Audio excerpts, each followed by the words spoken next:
Over the last 5 days, my agency has generated $13,000. Full transparency, that's $13,000 in revenue.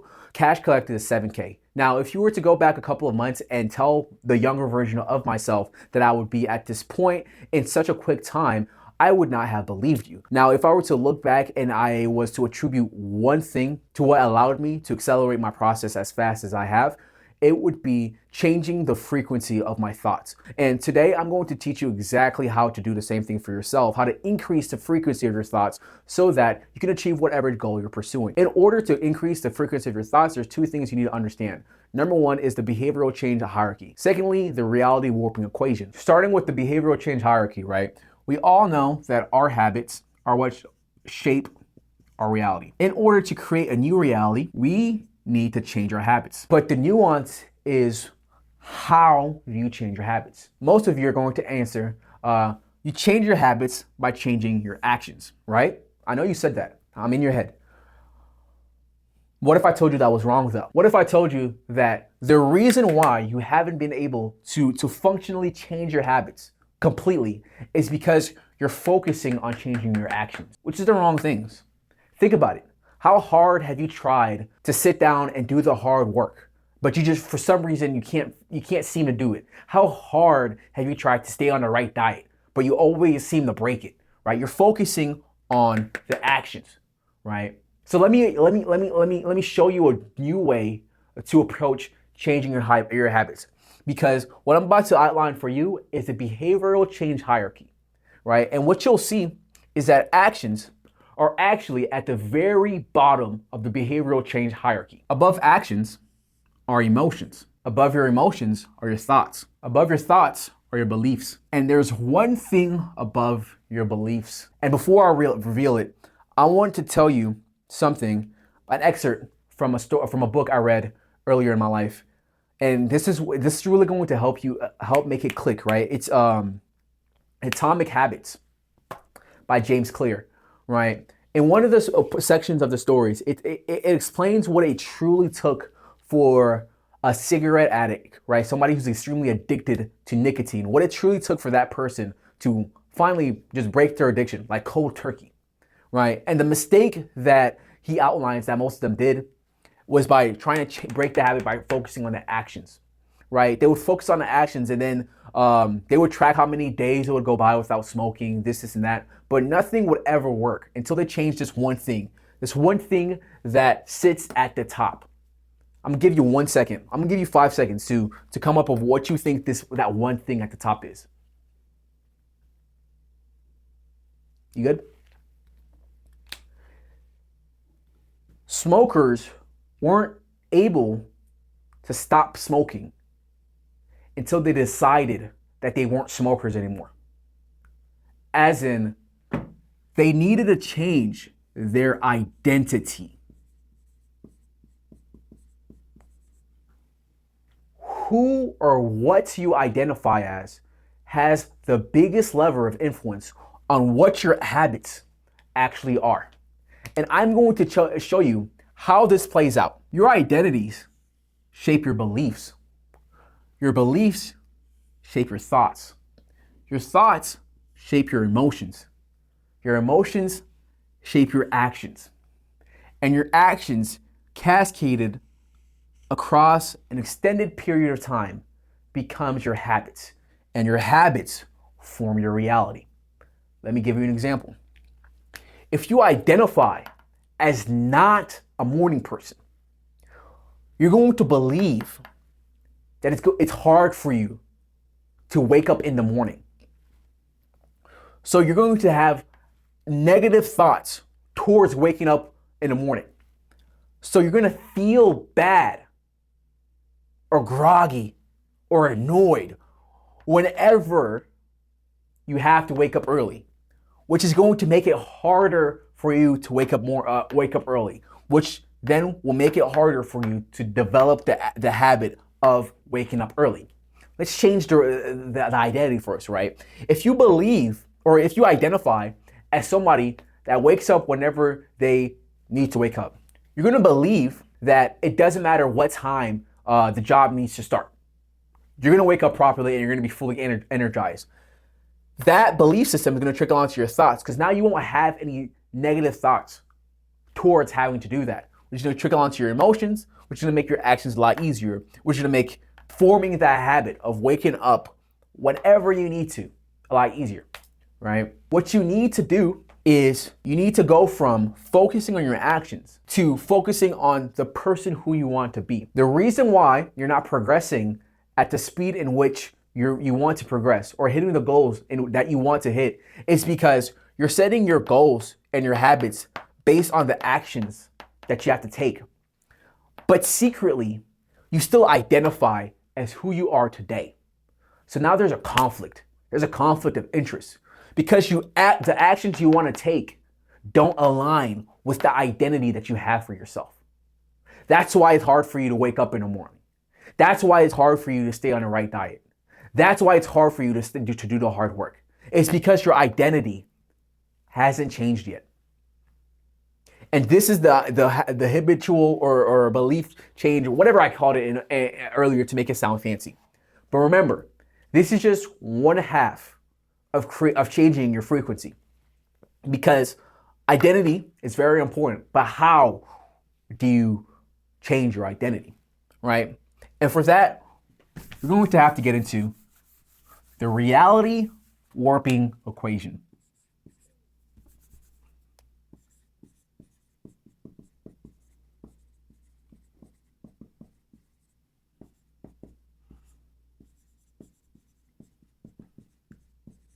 Right? This is what's going to actually help you do whatever the fuck you want in life. But real quick, I'm going to check if my camera still has enough battery and if I still have enough time before the footage cuts out. The reality warping equation is basically a fancy way to explain Hegel's dialectic. So Hegel is a physicist, right? He's a theoretical physicist to be specific, but physics is physics, right? And Hegel's dialectic is just an explanation of how you can warp matter or how matter changes from state to state, right? So Hegel's dialectic has three components, right? We're going to call them ABC. So A is a thesis. B is the antithesis.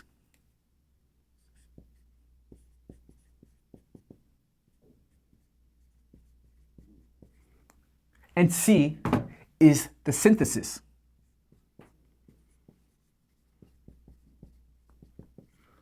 Right? So this is how Hegel's dialectic plays out. So the thesis is the starting state of matter.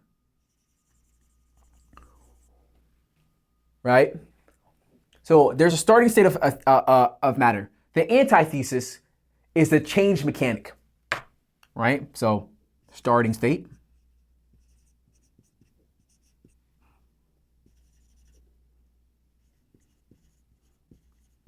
change, and then the synthesis is the results.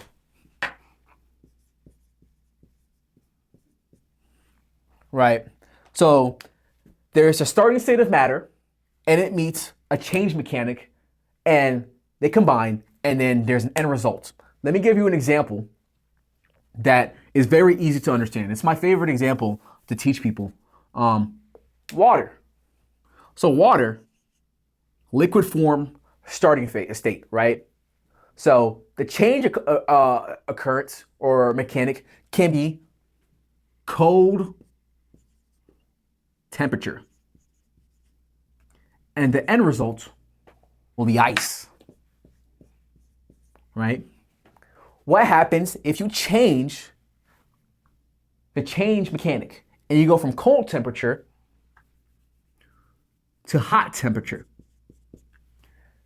Then the synthesis changes to water vapor.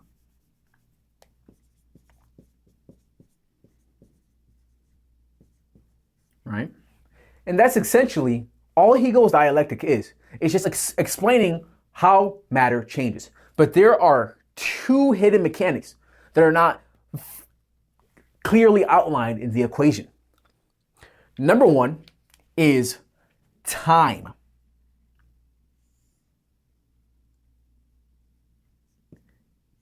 it takes time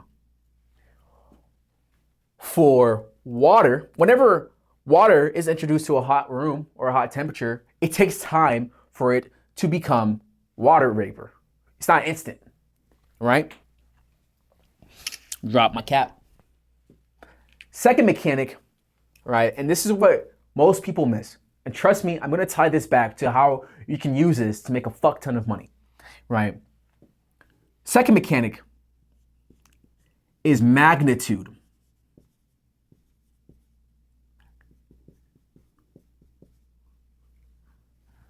Excuse me, I can't fucking spell for shit. I'm damn near retarded. Magnitude, right? The hotter the environment, the faster water turns into water vapor. But if the environment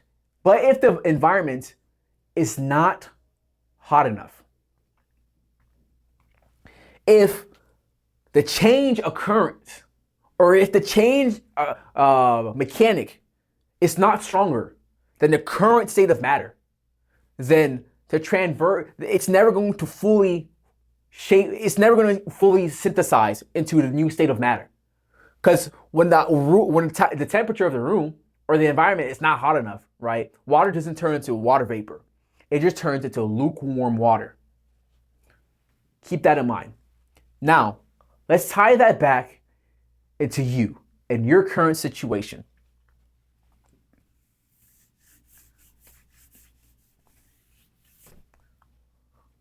So, let's draw it out. You have a thesis, antithesis, and synthesis. We already know what your synthesis is to be. You want to get, if you're like me, you want to get rich as fuck. You want fuck you money. You want to be able to wipe your ass with $1,000 bills. Most of you fuckers don't even know that exists because you're too fucking broke to be aware of that, right? So, fuck you money.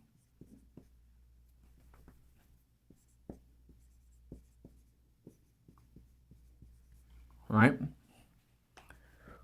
So we have this part of the equation. We know where you want to be at. We also know your thesis, which is your current state of matter. If you were anything like me, broke as fuck. Broke AF.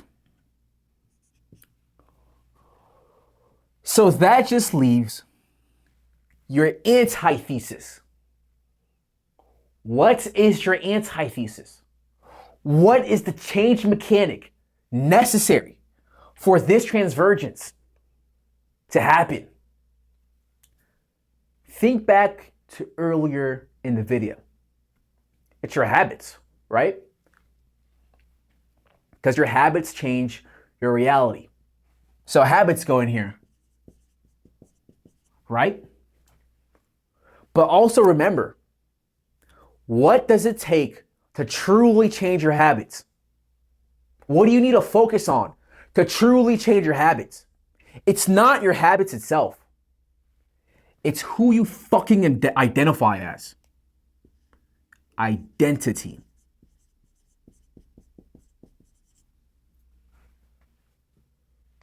Who you identify as is that antithesis required in order for the full equation to play out. But remember, there are two hidden mechanics that we cannot see. Because it's not about believing that you are a rich fucking person today. It's about how long can you believe that you are a rich fucking person? How long can you create this new identity for yourself and hold on to that identity? No matter what your current fucking situation tells you, no matter what your parents tell you, no matter what your current bank account tells you. Because before I made fucking $13,000 in the last 5 days, right? I've believed that I am a 9-figure entrepreneur for the last fucking 5 years. And it's now. It's now that the fucking equation is starting to play out. And my reality is starting to warp. So it's not just about choosing a new identity today and being a little fucking pussy bitch and fucking letting go of that identity tomorrow as soon as you as soon as you face a little bit of hardship. But that's just one. What's the other one? Magnitude. Because it's not just about changing your identity and holding on to that new identity, right? It's not just about believing yourself and believing that you are this new person that's going to achieve these great things. Keep in mind, pay attention to my words, not wanting to be this person. Believing that you are that person right now, today. It's not just about that. It's not just about holding on to that belief. It's also about how much you fucking believe that you are that person today. How strong is your will? Because if you remember, if the environment is not warm enough, all you're going to have is lukewarm water. And I'm sorry to tell you, but the reason why you're not achieving your goals, the reason why you're stuck at the same place you were at fucking 5 months ago, 8 months ago, 1 year ago, isn't because you haven't learned enough. It isn't because you don't have the support of your parents. It isn't because of any of these fucking excuses that you tell yourself.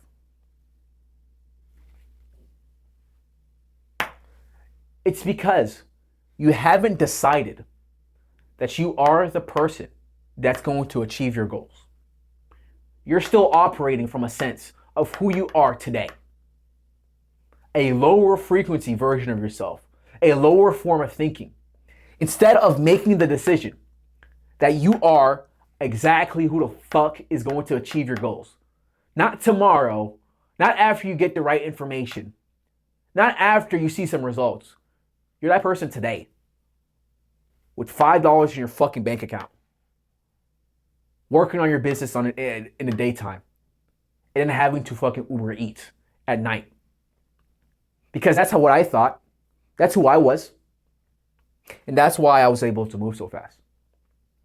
So until you change your identity and start identifying as who you know you want to be in the future, right?